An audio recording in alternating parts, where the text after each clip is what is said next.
All right, now it's an all late show here at Shamrock Park this evening against Dungannon Swifts. Give me your take on that. Well, I think it would be fair to say, we were extremely disappointed with our first half, Johnny. I think it's a wee bit out of it has been certainly a wee bit out of character for us. I thought we were off it. Our ball retention was really poor. Didn't have a lot of quality anywhere in the pitch, really. I think we owe our back four and our goalkeeper a big thank you tonight. The back four was so solid. But we didn't have any control of the game in the first half, and that was the thing that we're a wee bit upset about at half time. But I think as a manager, you're always looking at a reaction. I say to the boys quite regularly, we're a wee bit too passive, didn't take responsibility in possession, and I would rather a player be brave in possession and than run around chasing shadows for 45 minutes, of which we've done most of the first half. We closed down spaces, we closed down channels and phases.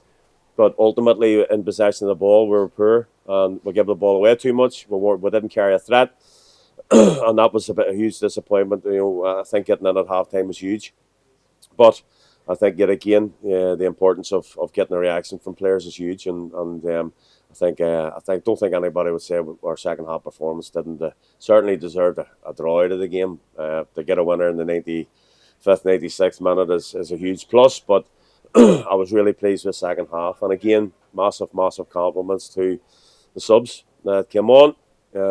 Worked really well for us, and as I say, it's so important whenever you look at the bench, Johnny, and you see that you can bring players on with equal ability, and that was the whole case. That's why we tried so hard to work during the summer with the board to make sure we were stocked well in regards to looking at our bench and changing games.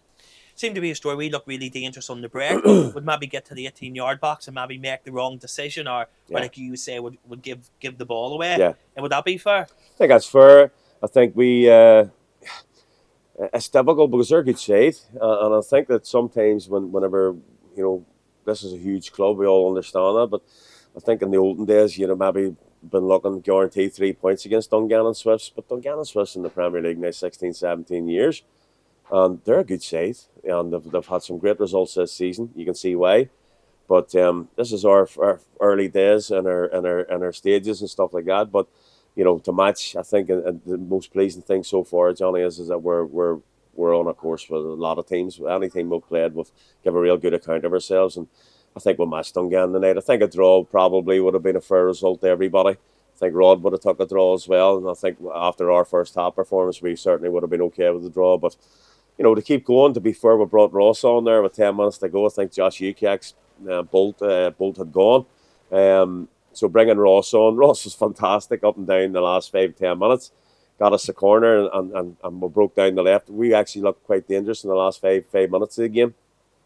So I think ultimately when you get a winner like that there, it gives everybody a huge lift. And as I say, every point's vital for us. Every point's really vital. That we've got off performance-wise. Certainly, it's been very. We're very happy with the performances so far, Johnny. But to get the points on the board that maybe we could have gotten a couple of games. We've got a wee bit of momentum now, and as I say, we look forward to having Coleraine on Tuesday night. We know it's going to be a very difficult game. They're the same, very much ball retention kind of team. But I think you've seen with Alex Ozzy McCall, we'll have Ozzy McCalls and Jack Hendersons and Liam Mullins who can all play. We'll have also the steel of Gary and the steel of Lukey in there as well. So we did overload our midfield in the transfer window, and that's the reasons exactly why the thought process was if you've got different dimensions, different kind of players in there that then can change games. And we brought, Ben Wiley came on a 10 tonight for Shane McCartan. So we've got good options in that area. Special mention, no, you don't like the single players out, but Luke Wilson made his 200th appearance for the club this evening.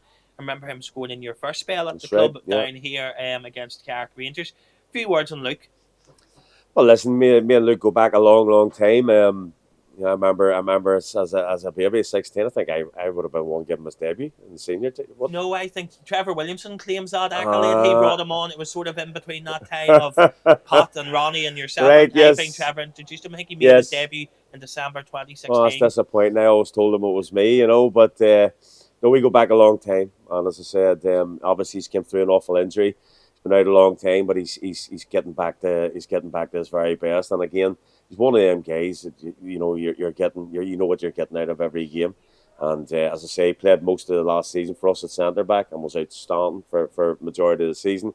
But he's a kid that can play anywhere. Really, he can play on a 6, he can play on an 8, he can play centre back, he can play right back as well. So listen, I'm over the moon. We're over the moon to have him. But it's one I think this club's all about local lads as well, and to have a local lad sitting in the heartbeat of your team is wonderful for the supporters as well. So huge congratulations to Lukey, and here's to many more. No problem. Thank you, Niall. Cheers. Thanks, Johnny.